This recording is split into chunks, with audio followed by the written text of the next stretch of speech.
नमस्कार, रामराम महाराष्ट्र न्यूजमध्ये आपले स्वागत आहे. वेळू गावच्या सुपुत्राने फुलवली सेंद्रिय शेतीच्या माध्यमातून विषमुक्त शेती. पाहुयात आमचे प्रतिनिधी रमेश रेडेकर यांचा सविस्तर रिपोर्ट. प्रगतशील शेतकरी, प्रगतशील म्हणण्यापेक्षा ती प्रयोगशील शेतकरी, ज्यांनी खऱ्या अर्थाने या काळ्या मातीच्या आईमधून आपण किती गोष्टी छान छान सुंदर अशा फुलवू शकतो हे त्यांनी सिद्ध करून दाखवलं. जसं आपण एखादा पैलवान घडण्यासाठी आपण कोल्हापूरला पाठवतो आणि पैलवानाने एक सुंदर असं पिळदार शरीर करून ते घडावं, असं त्यांच्या शेतामधले प्रत्येक झाड आपल्याला तब्येतीने छानसं असं सुधारलेलं दिसते. त्यापैकीच आपण एक आता झाड त्यांच्या इथे आहे, त्याच्या शेजारीच ते उभा राहिलेले आहेत.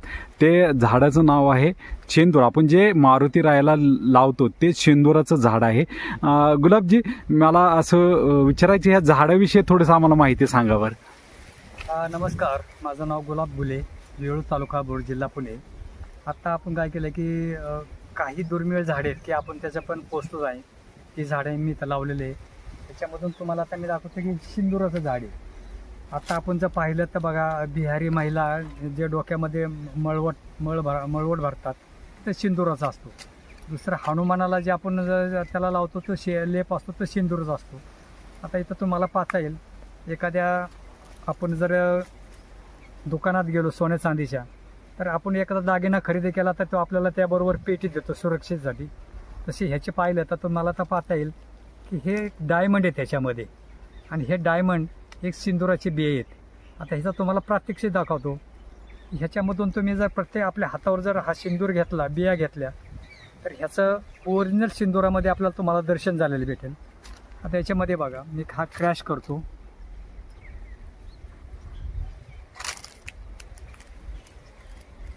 की हा ओरिजिनल सिंदूर. वा.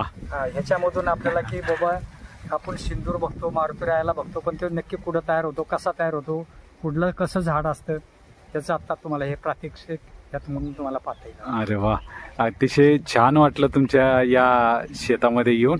अनेक देशांमध्ये, किती देशाचे आपले लोक इथं शेतीला भेट देण्यासाठी आलेले आहेत? गेल्या 15 वर्षापूर्वी 18 देशातले विद्यार्थी आले होते, जे आता पुण्यामध्ये सिम्बायोसिस कॉलेज किंवा पुणे युनिव्हर्सिटीमध्ये शिकतात. तर 18 देशातल्या विद्यार्थ्यांनी आपल्या शेताला भेट दिली. पण त्याच्या आधी इटाली, लंडन आणि कतार या खाती देशातनी आपली शेती पाहायला इथं बाहेरच्या देशातले लोक येऊन गेलेली. ओ वा. अतिशय एखादा साधा माणूस, मराठी माणूस आपल्या प्रामाणिकपणामधून आणि या काळ्या आईची छानशी अशी सेवा करून आणि सेंद्रिय शेती जीवामृतच्या माध्यमातून किती सुंदर अशी आपण शेती करू शकतो, ह्याचं उत्तम उदाहरण म्हणजेच गुलाब गुले. खऱ्या अर्थाने माणसाच्या जीवनामध्ये गुलाब फुलवण्याचं काम या आमच्या परमस्नेही यांनी, गुलाब गुले यांनी केलेलं आहे. त्यांचं मी मनापासून आभार व्यक्त करतो. त्याचप्रमाणे सुंदर अशी शेती आपल्याला, मी म्हणल्याप्रमाणे त्यांच्याकडे एक फणसाचं झाड आहे. ते साधारण 6 फुटापर्यंत जास्तीत जास्त हे झाडं असू शकतील. त्याच्या बुडाला आत्ता हे छानशी अशी फणसं तिथं आलेले आहेत. किती संख्या आहे या फणसाला आता? ह्या फणसाला साधारण 18 ते 19 फणसं आलेली आहेत. वा. आणि ह्या झाडाचं वय आता 2 वर्ष आणि 2 महिन्याचं आहे. तर ह्याच्यामध्ये आता काय केलंय की हे येण्याचे जे काही आयडिया आहे, तर आमचे एक माझे गुरु पद्मश्री सुभाष पाळेकर गुरुजी आहेत, ते अमरावतीचे. त्यांना राष्ट्रपतींनी पद्मश्री पुरस्कार दिलाय.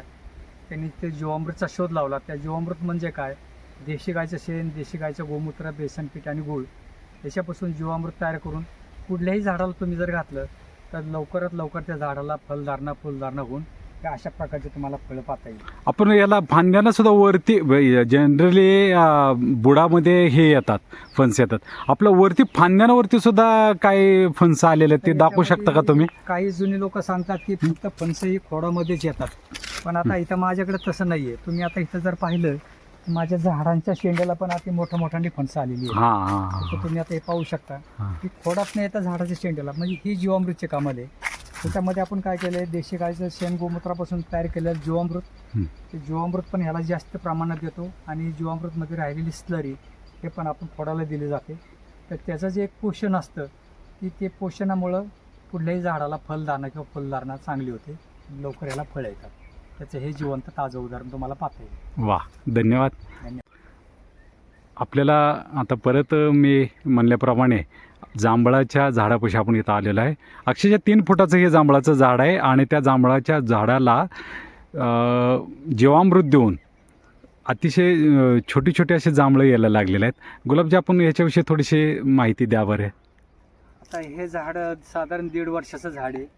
ह्याला आपण जास्तीत जास्त जीवामृतचा वापर केला आहे. जीवामृतमध्ये राहिलेली असलेली आपण ह्या मुळाला दिलेली आहे.